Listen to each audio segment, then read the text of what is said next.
اعوذ باللہ من الشیطان الرجیم بسم اللہ الرحمن الرحیم۔ اللہ تبارک و تعالیٰ کے نام سے شروع جو بڑا مہربان اور نہایت رحم کرنے والا ہے۔ اللہ تبارک و تعالیٰ قرآن پاک میں ارشاد فرماتا ہے، اے ایمان والو اسلام میں پورے داخل ہو جاؤ اور شیطان کے رستے پر نہ چلو، بے شک وہ تمہارا کھلا دشمن ہے۔ پیارے دوستو، جب اللہ تبارک و تعالیٰ نے اس پراسرار کائنات کو تخلیق فرمایا تو اللہ تبارک و تعالیٰ نے انسانوں کو پیدا کرنے سے پہلے کون کون سی مخلوقات کو پیدا کیا؟ اس روئے زمین پر انسانوں سے پہلے کون کون سی مخلوقات رہا کرتے تھیں؟ اور انسانوں کے ازلی دشمن شیطان کو کیسے پیدا کیا گیا؟ اس بدبخت کے ماں باپ کون تھے؟ اور اس روئے زمین پر سب سے پہلے شیطانوں اور فرشتوں کے درمیان جنگ کس وجہ سے ہوئی؟ اور شیطان عزازیل سے ابلیس کیسے بنا؟ پیارے دوستو، ان تمام تر سوالات کے جوابات قرآن و حدیث کی روشنی میں آج کی اس ویڈیو میں ہم آپ کو بتائیں گے، اور ساتھ ہی شیطان مردود کی خوفناک تاریخ کے بارے میں بھی آپ کو بتائیں گے۔ لہٰذا آپ سے گزارش ہے کہ ہماری اس ویڈیو کو اینڈ تک ضرور دیکھیے گا۔ پیارے دوستو، حضرت آدم علیہ السلام کی تخلیق سے پہلے اللہ تبارک و تعالیٰ نے صرف دو مخلوقات کو پیدا کیا، ایک ناری اور دوسرا نوری۔ نوری مخلوق فرشتوں کو کہا جاتا ہے، جن کو اللہ تبارک و تعالیٰ نے نور سے تخلیق فرمایا۔ اس نوری مخلوق کی نسل نہیں بڑھتی کیونکہ اللہ تبارک و تعالیٰ نے اس نوری مخلوق کے جوڑے نہیں پیدا کیے، جس وجہ سے فرشتوں کی اولاد پیدا نہیں ہوتی۔ اور دوسری ناری مخلوق جن کو آگ سے پیدا کیا گیا وہ جنات تھے۔ روایات میں آتا ہے کہ جنات میں سب سے پہلے سمہون جن کو پیدا کیا گیا۔ اللہ تبارک و تعالیٰ نے سمہون جن کو پیدا کر کے زمین پر بھیجا اور اس کے لیے ایک جن لڑکی کو بھی پیدا فرما دیا۔ اس طرح اس جن نے اس لڑکی سے شادی کر لی، جس سے ان کی نسل خوب بڑھی اور یہ جنات اتنے زیادہ ہو گئے کہ پوری روئے زمین پر پھیل گئے۔ شروع میں یہ جنات فرشتوں کی طرح ہر وقت اللہ تبارک و تعالیٰ کی عبادت میں مشغول رہا کرتے تھے، اور بعد میں کچھ جنات نے اللہ تبارک و تعالیٰ کی نافرمانیاں کرنا شروع کر دی اور اللہ تبارک و تعالیٰ کے حکم کو ماننے سے انکار کر دیا، جس کی وجہ سے یہ ناری مخلوق اللہ تبارک و تعالیٰ کی نافرمان مخلوق بن گئی۔ جنات میں سے ایک نامی گرامی جن جس کا نام چلیپا تھا اور اس کی بیوی کا نام تبلیس تھا، یہ دونوں بہت ہی قد آور اور بہادر تھے۔ کہا جاتا ہے کہ چلیپا جن کی شکل و صورت ببر شیر کی طرح تھی اور تبلیس عورت جس کی شکل بھیڑیے سے ملتی جلتی تھی۔ چلیپا جنات کا سردار تھا، اس کے نام سے بڑے بڑے جنات خوف کھاتے تھے۔ چنانچہ چلیپا اور تبلیس عورت کے ملاپ سے ایک بچہ پیدا ہوا جس کا نام انہوں نے عزازیل رکھا۔ ان جنات میں سے پیدا ہونے والا یہ بچہ اپنے والدین کی طرح بہادر اور دراز قد تھا۔ روایات میں آتا ہے کہ حضرت آدم علیہ السلام کی تخلیق سے 50,000 سال پہلے یا اس سے بھی زائد کا عرصہ زمین پر جنوں کا عروج تھا۔ اس روئے زمین پر ہر طرف جنات ہی جنات تھے۔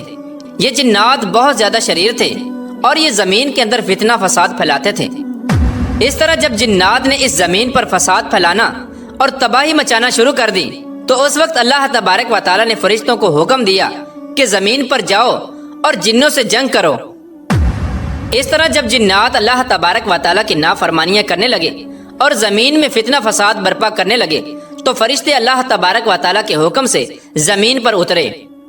ان فرشتوں نے جنوں کو حکم دیا کہ اللہ تبارک و تعالیٰ نے حکم دیا ہے کہ زمین میں امن و امان سے زندگی بسر کرو، لیکن جنات نے فرشتوں کی بات کو ماننے سے انکار کر دیا، جس کی وجہ سے جنات اور فرشتوں کے درمیان بہت بڑی جنگ ہوئی۔ اس خوفناک جنگ میں عزازیل کے والدین یعنی چلیپا اور تبلیس نے بھی شرکت کی۔ اس جنگ میں اللہ تبارک و تعالیٰ کے فرشتے جنات پر غالب آ گئے۔ اس جنگ کے اندر بہت سارے جنات مارے گئے، جن میں عزازیل کے والدین بھی شامل تھے، اور باقی سرکش جنات کو اللہ تبارک و تعالیٰ کے حکم کے مطابق قید کر لیا گیا۔ ان قیدیوں میں عزازیل بھی شامل تھا۔ فرشتے جب ان جنات کو قید کر کے آسمانوں کی طرف لے گئے تو شیطان بھی ان قیدیوں کے ساتھ آسمان پر چلا گیا۔ اس طرح جب عزازیل فرشتوں کے ساتھ آسمانوں پر چلا گیا تو فرشتوں کو حکم ملا کہ عزازیل کی بہترین تربیت کی جائے اور اس کی اچھی پرورش کی جائے۔ فرشتوں نے عزازیل کو عبادت کرنے کے بہترین طریقوں سے آگاہ کیا جس کی وجہ سے عزازیل اللہ تبارک و تعالیٰ کا ایک عبادت گزار بندہ بن گیا۔ اس طرح عزازیل نے اللہ تبارک و تعالیٰ کی عبادت کرنا شروع کر دی اور اللہ تبارک و تعالیٰ کی بارگاہ میں بہت بڑا مقام حاصل کر لیا۔ اس دوران عزازیل بہت قابل اور عقل مند بن گیا، اس کے پاس بہت زیادہ علم آ گیا۔ اس وقت اللہ تبارک و تعالیٰ نے عزازیل کو فرشتوں پر استاد مقرر کر دیا۔ عزازیل فرشتوں کو تعلیم و تربیت دینے لگا اور فرشتے عزازیل کے پاس آتے اور علم حاصل کرتے۔ فرشتے عزازیل کو نیک اور پرہیزگار کہا کرتے تھے۔ حضرت کعب بن احبار رضی اللہ تعالیٰ عنہ بیان کرتے ہیں کہ عزازیل 40,000 سال تک جنت کا خزانچی رہا اور 80,000 سال تک وہ فرشتوں کے ساتھ رہا اور 20,000 سال تک عزازیل فرشتوں کو تعلیم و تربیت دیتا رہا۔ اس کا مقام اللہ تبارک و تعالیٰ کی بارگاہ میں اتنا زیادہ ہو گیا کہ اللہ تبارک و تعالیٰ کے سب سے مقرب فرشتے حضرت جبرائیل علیہ السلام، حضرت میکائیل علیہ السلام، حضرت اسرافیل علیہ السلام اور حضرت عزرائیل علیہ السلام بھی عزازیل سے تعلیم و تربیت حاصل کیا کرتے تھے۔ پیارا دوستو، اللہ تبارک و تعالیٰ اس کائنات کا حقیقی مالک ہے، اس سے کوئی بھی چیز پوشیدہ نہیں ہے۔ اللہ تبارک و تعالیٰ کو اس بات کا علم تھا کہ یہ عزازیل ایک دن میرے حکم کو جھٹلا دے گا اور اس کا خاتمہ کفر پر ہوگا۔ چنانچہ ایک دن عزازیل کا گزر لوح محفوظ کے قریب سے ہوا تو عزازیل نے لوح محفوظ پر دیکھا جس پر لکھا ہوا تھا کہ میں شیطان مردود سے اللہ کی پناہ مانگتا ہوں۔ اس تحریر کو پڑھنے کے بعد تقریباً 2000 سال تک عزازیل روتا رہا اور اللہ تبارک و تعالیٰ کی عبادت میں مصروف رہا۔ عزازیل اللہ تبارک و تعالیٰ کی بارگاہ میں یہ سوال کرنے لگا، یا رب العالمین، یہ اتنا بڑا شیطان مردود کون ہے جس سے پناہ مانگی جا رہی ہے؟ عزازیل کے سوال کا جواب دیتے ہوئے اللہ تبارک و تعالیٰ نے ارشاد فرمایا کہ میں نے ایک بندے کو اپنی ہر نعمت سے نوازا ہے، وہ بندہ ایک دن میرے حکم کو ماننے سے انکار کرے گا جس کی وجہ سے اس کی ساری عبادت ضائع ہو جائے گی اور وہ شیطان بن جائے گا۔ اللہ تبارک و تعالیٰ کا یہ فرمان سننے کے بعد عزازیل ہر وقت یہ سوچتا رہتا کہ وہ شیطان مردود کون ہوگا۔ چنانچہ عزازیل نے اللہ تبارک و تعالیٰ سے کہا کہ یا رب العالمین، میں اس شیطان مردود سے ملنا چاہتا ہوں۔ تو اس وقت اللہ تبارک و تعالیٰ نے عزازیل کو فرمایا کہ تو جلد ہی اس بندے کو دیکھ لے گا۔ اللہ تبارک و تعالیٰ کا یہ فرمان سننے کے بعد ایک بار پھر شیطان کئی ہزار سال تک اللہ تبارک و تعالیٰ کی عبادت میں مصروف رہا۔ پھر اس کے بعد اللہ تبارک و تعالیٰ نے فرشتوں میں یہ اعلان کیا کہ میں زمین پر اپنا خلیفہ مقرر کرنے والا ہوں۔ عزازیل کو جب اس بات کا علم ہوا کہ اللہ تبارک و تعالیٰ ایک ایسے انسان کو پیدا کرنے جا رہا ہے جس کے پتلے کو بنانے کے لیے آسمانوں اور زمینوں سے مٹی کو اکٹھا کیا جا رہا ہے، چنانچہ جب اللہ تبارک و تعالیٰ نے حضرت آدم علیہ السلام کے پتلے کو پیدا کیا تو اس پتلے کو 40,000 سال تک اسی طرح پڑا رہنے دیا، تو وہ پتلا 40,000 سال تک اسی طرح پڑا رہا، اس میں جان نہ ڈالی۔ چنانچہ جب فرشتے حضرت آدم علیہ السلام کے پتلے کے قریب سے گزرتے تو بہت حیرت زدہ ہو کے اس کو دیکھتے، اور جب عزازیل کا گزر حضرت آدم علیہ السلام کے پتلے کے قریب سے ہوتا تو یہ نفرت کی وجہ سے حضرت آدم علیہ السلام کے پتلے کو اذیت دیتا، کیونکہ عزازیل یہ سمجھتا تھا کہ اللہ تبارک و تعالیٰ کے خلیفہ بننے کے لائق صرف میں ہی ہوں، اسی وجہ سے وہ حضرت آدم علیہ السلام کے پتلے کو اذیت دیتا۔